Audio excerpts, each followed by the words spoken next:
Outrage over a Virginia teacher's geography assignment has prompted officials to close every school in one of the state's counties on Friday. The assignment was to copy the Shahada, or the main Islamic creed, in Arabic calligraphy. Arabic calligraphy is a historical expression of art and oftentimes uses text from the Quran. But some parents were upset, even though the assignment was voluntary, according to local media.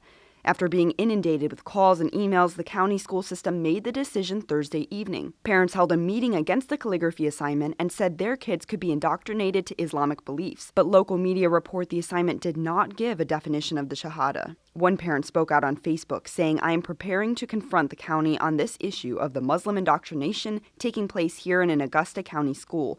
This evil has been cloaked in the form of multiculturalism." While public schools can't teach religion, the school says the assignment wasn't designed to promote a religious viewpoint or change any students' religious beliefs.